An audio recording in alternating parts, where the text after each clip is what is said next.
देखिए, मेरा प्रयास तो यही है कि लोगों को बिहार से सीख लेनी चाहिए, और मैंने सबसे पहले इस बात की पुष्टि की है कि एक बड़ा गठबंधन बने। जैसे जातिगत जनगणना होनी चाहिए, जिसको रोका जा रहा है, ये होगी तो लोगों को अपनी आबादी की जानकारी होगी, और तभी तो सरकार उनके लिए कुछ योजना बनाएगी। जो आज मुख्यमंत्री मालिक बने बैठे हैं, तो जनता जवाब देके वापस मठ में भेज देगी। 2022 के चुनाव के पहले की जो गठबंधन की तैयारियां हैं वो अब धीरे धीरे दिखाई देने लगी हैं। सभी दल गठबंधन की ओर बढ़ने लगे हैं। इस वक्त हमारे साथ चंद्रशेखर आजाद उर्फ रावण हैं, जिनकी भीम आर्मी से सब परिचित हैं। इन दिनों पश्चिमी उत्तर प्रदेश में चर्चा खूब तेज है कि अखिलेश यादव, चंद्रशेखर रावण और साथ साथ आरएलडी का गठबंधन हो सकता है। क्या ताजा अपडेट है, खुद बात करते हैं चंद्रशेखर आजाद से। सर, ये बताइए कि ये गठबंधन आप लोगों का तय हो गया है, माना जाए कि आप तीनों पार्टियां वेस्ट यूपी और पूरे उत्तर प्रदेश में लड़ेंगी साथ साथ? देखिए, ये तो जब गठबंधन की कोई खबर आएगी सामने तभी बता सकते हैं। मैंने तो ये जब मुझसे पूछा गया तो मैंने बात रखी कि हम ये चाहते हैं कि एक बड़ा गठबंधन बने। बाकी तो जो ये सवाल आपको और लोगों से करना चाहिए, वो बताएं कि उनकी क्या रुख है। आपका क्या रुख? मैं बीजेपी को रोकने के लिए इस लड़ाई में बलिदान देने के लिए तैयार हूं। बलिदान यही कि भारतीय जनता पार्टी रुके।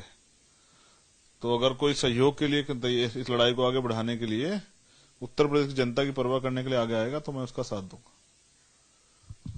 गठबंधन तो कई तैयार हो रहे हैं, कुछ दल जो हैं वो बीजेपी के साथ जा रहे हैं, जाने की तैयारी में है। एक गठबंधन आप लोग बना रहे हैं या आप उसकी तैयारी में हैं। आपके इस गठबंधन का स्वरूप क्या हो सकता है? भले ही आप अभी इसका खुलासा ना करें, क्या स्वरूप आप देख रहे हैं? देखिए, मेरा प्रयास ये है, क्योंकि भाजपा जो है, मुद्दा तो कोई नहीं है उनके पास चुनाव में, तो अब वो जो जिस तरह सांप्रदायिकता और तमाम तरह की चीजों से वो सामने दीवार बना खड़ी करके जनता के सामने ढकने का प्रयास करेगी, तो मैं तो जनता के बीच में जाके, जिस तरह अभी हमारी साइकिल यात्रा शुरू होने वाली, तो मैं अपना काम करूंगा। उनको तैयार करूंगा कि वो इनके झूठे वादों में ना आए, धर्म की लड़ाई छोड़ के अपने बच्चों के रोजगार के बारे में सोचें, उनके एजुकेशन के बारे में सोचें, उनके अच्छे इलाज के बारे में सोचें। ये सोचें कि उत्तर प्रदेश में कहाँ महंगाई का क्या हाल हो गया है। तो बुनियादी जरूरतें हैं, और जिस तरह से सरकारी डाका जो है उत्तर प्रदेश सरकार डाले, जैसे 69,000 शिक्षकों की भर्ती में हुआ, और ओबीसी आयोग के स्टेटमेंट के बाद भी कुछ नहीं कर रहे हैं, तो जिस तरह का डाका पड़ रहा है सरकार में, ये लोग बैठ के कर रहे हैं, इसके खिलाफ जो है जनता को तैयार किया जाए। आपने अभी चर्चा कर दी साइकिल यात्रा की। साइकिल यात्रा अखिलेश यादव ने भी निकाला था 2012 में, 11-12 में उन्होंने भी निकाला था। आप भी इस बार साइकिल यात्रा निकाल रहे हैं, तो साइकिल यात्रा का क्या मतलब है? पार्टी को मजबूती करने के लिए दे रहे हैं, या सिंबॉलिक है कि आप साइकिल के साथ आप भी जा रहे हैं, साइकिल के साथ गठबंधन?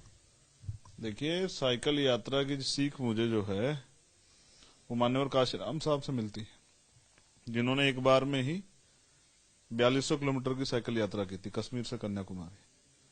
बड़ी बात यह है कि मैं भारत के उत्तर प्रदेश के, अभी उत्तर प्रदेश का इलेक्शन है, तो उत्तर प्रदेश के हर गांव में हर घर तक जाना चाहता हूं अपनी बात को लेकर। उसके लिए मेरे पास आसान माध्यम यह है कि बहुत सारे गांव तो आज भी है, बड़ी बड़ी बड़ाई तो बातें करते हैं प्राइम मिनिस्टर और मुख्यमंत्री, जहां बिजली आज भी नहीं है, सुविधाएं आज भी नहीं है। तो मैं अपनी बात पहुंचाने के लिए साइकिल को माध्यम बना रहा हूं। क्या स्वरूप है आपकी साइकिल यात्रा? तो वो सारे ब्लॉक में जाएगी, सारे गांव में जाएगी, प्रत्येक घर पे जाएगी और अपनी बात रखेगी। और उत्तर प्रदेश में जो झटपटाहट पिछले 4.5 साल में जनता में है, जब से सरकार आई है, जिस तरह से बुनियादी मुद्दों पे कोई काम नहीं हुआ है। आप भी जाएंगे क्या साइकिल यात्रा में? आप कहाँ कहाँ जाएंगे? मैं सब जगह नजर बना के रखूंगा, और मैं कब कहाँ पहुंच जाऊं ये मैं कार्यकर्ता को नहीं बताऊंगा, क्योंकि मैं चाहता हूं कि कार्यकर्ता ईमानदारी से अपने काम को करें, और पार्टी को तो दिखावा ना करें, वो सिर्फ मुझे खुश करने के लिए काम ना करें। बुनियादी रूप से बहुजन समाज को तैयार करने के लिए, जाति तोड़ो समाज जोड़ो, जातिगत जनगणना जो बुनियादी मुद्दे हैं, जैसे जातिगत जनगणना होनी चाहिए, जिसको रोका जा रहा है, ये होगी तो लोगों को अपनी आबादी की जानकारी होगी, और तभी तो सरकार उनके लिए कुछ योजना बनाएगी। जब उनके लिए योजनाएं बनाई जाएंगी तभी वो क्रियान्वित होंगी। तो लोगों को अपनी जानकारी, जनसंख्या के बारे में जानकारी नहीं है, तो जो बुनियादी मुद्दे हैं उनको लोगों तक पहुंचाया जाए। इस महंगाई का जिम्मेदार कौन, ये जो बेरोजगारी बढ़ी इसका जिम्मेदार कौन, कोरोना में जितने लोगों की जान गई इसका जिम्मेदार कौन, ये सारी चीजें। एजुकेशन का बजट कम किया जा रहा है, स्कूल बंद है, शराब की दुकानें खुल रही हैं, रैलियां हो रही हैं। कोरोना काल में जो लोग जो हैं इतने प्रभावित हुए कि लाश से जो है पानी में बह रही हैं, फिर भी मुख्यमंत्री जो हैं और तमाम तरह के बीजेपी के लोग जो हैं आम जनता को मुद्दों से हटाने का प्रयास कर रहे हैं। तो हम विपक्ष की भूमिका अदा करेंगे, हटने नहीं देंगे, और 22 के चुनाव के बाद बता देंगे कि जो आज मुख्यमंत्री मालिक बने बैठे हैं तो जनता जवाब देके वापस मठ में भेज देगी। चलिए, ये तो आपके मुद्दे हुए, आपके आने वाले वक्त के मैनिफेस्टो हुए, इन मुद्दों पर आप जनता के बीच जाएंगे। लेकिन क्या साफ शब्दों में हम ये जान सकते हैं कि क्या अखिलेश यादव, आरएलडी, इनके साथ अगर आपका गठबंधन होगा तो कैसा होगा, कितनी सीटों पर गठबंधन होगा? देखिए, जो कुछ होगा वो आपके सामने होगा। ये इलेक्शन है, उत्तर प्रदेश एक बड़ा सूबा है, यहां से ये सूबा ही तय करता है कि केंद्र में किसकी सरकार होगी, आगे 24 में भी चुनाव। तो मेरा प्रयास ये है कि हम बीजेपी को रोकें। बीजेपी को रोकने के साथ साथ हमारे लोगों के मुद्दों पर बात हो, जो कॉमन मिनिमम प्रोग्राम है। तो अभी जो कुछ भी होगा आप लोगों के सामने रखा जाएगा। लेकिन क्या कॉमन मिनिमम प्रोग्राम आप तीनों पार्टियों के बीच बनेगा? देखिए, जिसके साथ भी गठबंधन होगा बनेगा। और क्योंकि 403 विधानसभाओं में जब ये गांव तक साइकिल यात्रा जाएगी तो हमारा संगठन तैयार हो गया, तो हमारी बात चली जाएगी, बूथ कमेटी हमारी तैयार होगी। तो हम एक ये जानना चाहेगी ना कि आप कितने सीटों पर आप टारगेट कर रहे हैं, आप कितनी सीटों पर लड़ेंगे, कितनी पर समझौता होगा, ये तो एक बात है। कितनी सीटों पर इस वक्त आपकी पार्टी टारगेट कर रही है? बीजेपी को 403 की 403 सीटों पर हराना, रोकना है। आप लड़ना कितनी सीटों पर? जितनी सीटों से मेरे हाथ में उत्तर प्रदेश के बहुजन समाज की सेवा करने की चाबी मेरे हाथ में आ जाए कि मैं उनकी जिंदगी जो परेशानियां बदल सकूं। तो जो भी निर्णय होंगे वो आपके पटल पे रखे जाएंगे, और आपके जरिए जो है वो करोड़ों जो है दर्शक वो सुनेंगे। और मुझे विश्वास है कि इस बार उत्तर प्रदेश से भारतीय जनता पार्टी की विदाई तय है।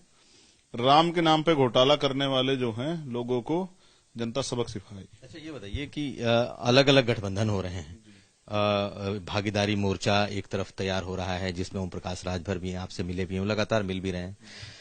दूसरी तरफ अखिलेश यादव अलग अलग छोटी पार्टियों से या अलग अलग पार्टियों से वो गठबंधन की कोशिश में है, वो चाहते हैं उनके पास आए। बीजेपी अपने दूसरी पार्टियों से गठबंधन कर रही है। तो क्या ऐसा कुछ दिख रहा है आपको कि कोई बड़ा व्यापक गठबंधन बन पाएगा जो कि बीजेपी के खिलाफ होगा?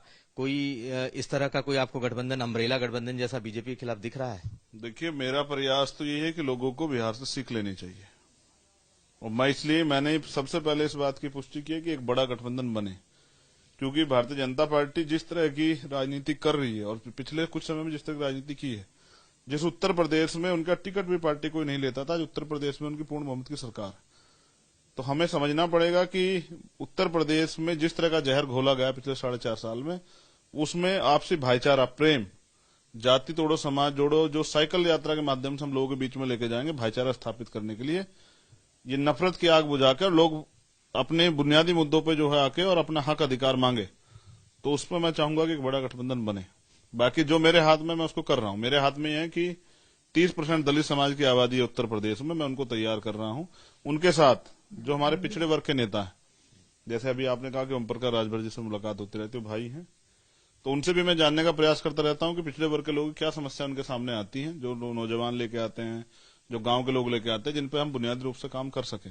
जब जानेंगे तभी तो करेंगे। तो यहाँ मुख्यमंत्री आवास में बैठ के या मठ में बैठ के नहीं पता होता कि गरीबों की क्या परेशानी हो। अखिलेश यादव के साथ साफ साफ आप बताएं, गठबंधन कर रहे हैं, जा रहे हैं उनके साथ गठबंधन में, या अभी बातचीत का ही दौर है? ये आप अखिलेश यादव से पूछे, वो बेहतर बता सकते हैं। अभी तो बताएंगे। मैंने बताया ना कि मेरा प्रयास है कि एक बड़ा गठबंधन बने, लेकिन मैं तैयारी कम नहीं। की भूमिका क्या? मेरी भूमिका यह है कि मैं पूरा प्रयास करूंगा कि उत्तर प्रदेश में भारतीय जनता पार्टी की विदाई तय हो और अयोग्य मुख्यमंत्री जाके मठ में आराम करें और उत्तर प्रदेश की जनता खुशहाल हो। नेता की यही जिम्मेदारी होती है। अच्छा अगर ईमानदार नेता हो तो जनता खुशहाल रहती है, बेईमान नेता हो तो जनता बदहाल रहती है, जैसे उत्तर प्रदेश की आज के समय में है। निकम्मी सरकार है, जनता त्रस्त। तो हमारे साथ थे चंद्रशेखर रावण, और अब पूरी ताकत से इस 2022 के चुनाव में उतरेंगे। बीजेपी को हराने की इनकी पूरी योजना है। अखिलेश यादव और उनका जो गठबंधन है उसके साथ होंगे, और साथ साथ साइकिल यात्रा भी निकालने जा रहे हैं। कुमार अभिषेक, लखनऊ।